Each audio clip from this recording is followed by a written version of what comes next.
नमस्कार, अस्सलाम वालेकुम। आप सभी दोस्तों का एक बार फिर से और एक नए वीडियो में बहुत बहुत वेलकम करती हूँ। उम्मीद करती हूँ कि आप सभी लोग अच्छे होंगे, आपकी फैमिली में सभी लोग बहुत ही अच्छे होंगे। तो फ्रेंड्स, आज जो वीडियो मैं आप लोगों के लिए ले करके आई हूँ, उस वीडियो में हम ये जानने वाले हैं कि इस्लाम धर्म में ग्रीन कलर का इतना ज़्यादा इम्पोर्टेंस क्यों है। क्योंकि मैंने हमेशा ये चीज़ जो है वो नोटिस किया है कि जो इस्लामिक देशों के झंडे होते हैं तो वो ज़्यादातर ग्रीन होते हैं और मस्जिद के जो गुम्बद होते हैं वो ग्रीन या फिर वाइट कलर के होते हैं।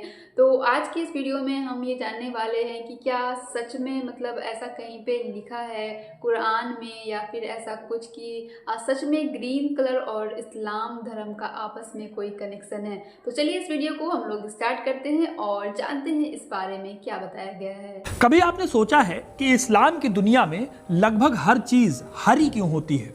आपको मस्जिदों का रंग हरा मिलेगा, मस्जिदों की मीनारें हरी मिलेंगी, कुरान शरीफ पर जो कपड़ा होता है वो हरे रंग का होता है, दरगाह पर हरे रंग की चादर चढ़ाई जाती है, कई संत और फकीर हरे रंग का कपड़ा पहनते हैं, यहाँ तक कि कई इस्लामिक देशों के झंडे में कुछ कम या कुछ ज्यादा होता है लेकिन हरे रंग का इस्तेमाल जरूर होता है। सोचने वाली बात है कि आखिर इस्लाम में ये हरा रंग आया कहां से और ये इस्लाम के साथ इतनी गहराई से जुड़ कैसे गया? क्या ये पैगंबर का फेवरेट कलर था या फिर उन्हें कोई और रंग पसंद था? आखिर Islam is equals to green colour कैसे हुआ? ठीक ऐसे ही आपने देखा होगा कि इस्लाम की पहचान ये क्रिसेंट भी है, एक हाफ मून और उसके साथ एक सितारा। आखिर ये हाफ मून इस्लाम की पहचान कैसे बन गया? जैसे ईसाइयों की पहचान के लिए क्रॉस एक सिंबल है, हिंदुओं में ऐसा ही एक सिंबल स्वास्तिक है, वैसे ही इस्लाम में हाफ मून का इस्तेमाल होता है। लेकिन क्या आपको पता है कि यह हाफ मून इस्लाम के उदय से काफी बाद में जुड़ा और धार्मिक प्रतीकों को ना मानने वाले इस्लाम में यह प्रतीक पहले किसी और सभ्यता की पहचान होता था। आज हम इन बातों को जानेंगे कि आखिर इस्लामिक दुनिया में हरा रंग कैसे आया और आखिर इस चांद का असली ओरिजिन कहां से है। तो वीडियो को अंत तक जरूर देखिएगा, क्योंकि अपना इतिहास नहीं जानोगे तो खुद को कैसे पहचानोगे। दोस्तों, गर्मियों के सीजन में आप ये ट्रेंडी टी शर्ट्स ट्राई कर सकते हैं जो आपके ऊपर काफी अच्छी लगेंगी, आपको स्टाइलिश दिखाएंगे। शॉप नाउ पर लिंक है, क्लिक करना ना भूलिएगा। दोस्तों, धर्मों के इतिहास को उठाकर देखें तो कुछ निशान और कुछ रंग ऐसे हैं जो धीरे धीरे उस धर्म के साथ जुड़ते गए और उसकी पहचान बन गए। आज की तारीख में लगभग हर धर्म में आप किसी न किसी रंग को देख पाएंगे। जैसे कि हिंदू धर्म के मानने वाले लोगों के बीच में सबसे ज्यादा पॉपुलर रंग है भगवा।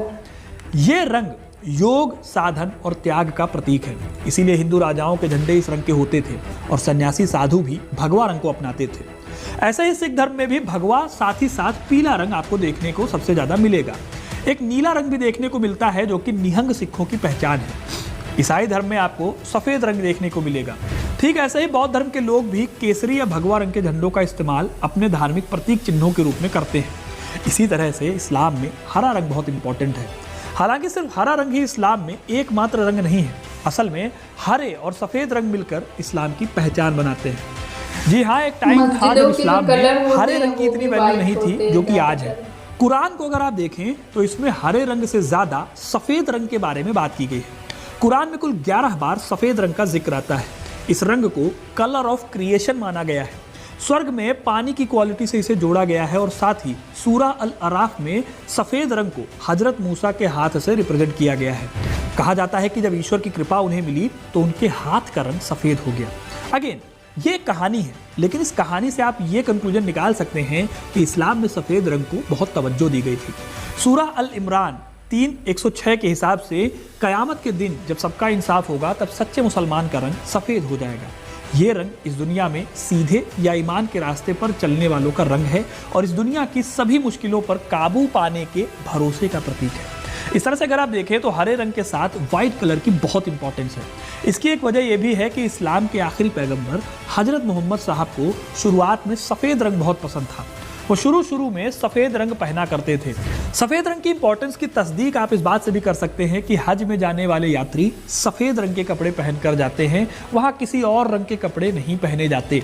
हरा रंग भी इसी तरह से शुरुआत में इस्लाम का सच्चे अर्थों में प्रतीक नहीं बना था, लेकिन जैसे जैसे इस्लाम का विकास होता गया वैसे वैसे हरा रंग इसकी पहचान बनता चला गया। कुरान में हरे रंग का 6 बार किया गया है। इसमें हरे रंग के महत्व को 2 कॉन्टेक्स्ट में इस्तेमाल किया गया। पहला ये बताने के लिए कि जन्नत में अल्लाह को मानने वाले लोगों के कपड़े का रंग और वहाँ इस्तेमाल होने वाले फर्नीचर का रंग हरा है। वहीं दूसरा कॉन्टेक्स्ट जो है वो ये है कि हरे रंग को हरियाली और वनस्पति के रूप में दिखाया गया। हरा रंग इस्लाम में महिलाओं और पुरुषों दोनों का रंग माना गया है। सूरा अल खाफ में कहा गया है कि जन्नत में रहने वाले लोग हरे रंग के चोगे पहनेंगे जो सिल्क और ब्रोकेड के बने होंगे। इस्लामिक स्कॉलर अब्द अल रहमान के मुताबिक हरे रंग को भी पैगंबर मोहम्मद और पैगंबरी वंश का रंग माना जाता है।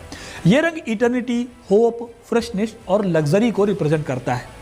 इसी तरह हरे रंग का उल्लेख इस्लाम की एक पवित्र पुस्तक हदीस में भी मिलता है। हदीस की पुस्तक सुनन अबू दाऊद में एक कहानी लिखी है। कहानी है कि हजरत अबू रमसा या रंजी जब मोहम्मद साहब से मिलने अपने पिता के साथ गए तो उन्होंने मोहम्मद साहब को 2 हरे रंग की धारीदार चादरों से ढके हुए देखा। इस तरह से हरा रंग मोहम्मद साहब डेली इस्तेमाल करने लगे थे। एक तरह से देखा जाए तो कुरान शरीफ के साथ साथ हदीस में भी इस रंग का जिक्र मिलता है। हालांकि हरे रंग को इतना महत्व तो कुरान और हदीस में दिया गया, लेकिन ये रंग इस्लाम की पहचान बहुत बाद में बने। इस्लामिक देशों के झंडों पर और मस्जिदों पर हरा रंग काफ़ी देर बाद चढ़ा। ये कब से शुरू हुआ अगर इसे देखा जाए तो जो सबसे पहला जिक्र मिलता है किसी मस्जिद को हरे रंग से रंगने का, वो मस्जिद इस्लाम की दूसरी सबसे पवित्र मस्जिद मस्जिद नबवी है। यह मस्जिद मदीना में मौजूद है जिसे साल 622 में बनाया गया। इस मस्जिद को खुद पैगंबर मोहम्मद ने बनाया था। हालांकि उस टाइम पर इस्लामिक आर्किटेक्चर बड़े पैमाने पर डेवलप नहीं हुआ था और ये मस्जिद तब खजूर की टहनियों और कच्ची मिट्टी से बनी थी। लेकिन 13वीं सदी में सुल्तान मोहम्मद II के द्वारा 1228 में मस्जिद नबवी को पहली बार हरे रंग से रंगने का फरमान जारी किया गया। इस तरह ये पहली मस्जिद थी जो हरे रंग से रंगी गई।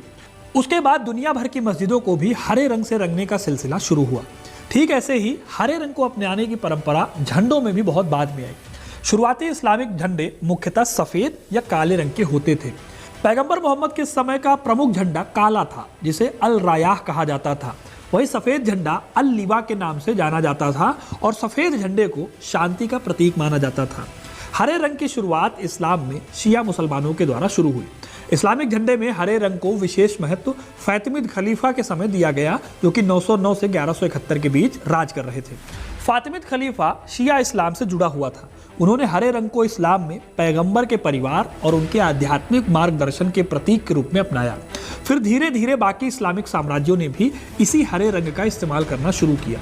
इस तरह से हरा रंग इस्लाम का प्रतीक बनता चला गया। तो अब आपको समझ में आया होगा कि आखिर इस्लाम में हरा रंग कैसे इतना इम्पोर्टेंट बनता चला गया और आज भी कैसे इतना इम्पोर्टेंट है। अब आते हैं इस सवाल पर कि ये हाफ मून की कहानी क्या है। हाफ मून वो सिंबल है जो दुनिया भर के मुस्लिम कम्युनिटीज़ में बड़े पैमाने पर जुड़ा हुआ है। ठीक उसी तरह से जैसे क्रॉस को ईसाई धर्म का प्रतिनिधित्व करने के लिए देखा जाता है। अर्धचंद्र या अरबी में हिलाल घटते चंद्रमा का घुमावदार आकार है और कई मुसलमानों द्वारा कल्चरल और पॉलिटिकल एक्सप्रेशन के रूप में इसका इस्तेमाल किया जाता है।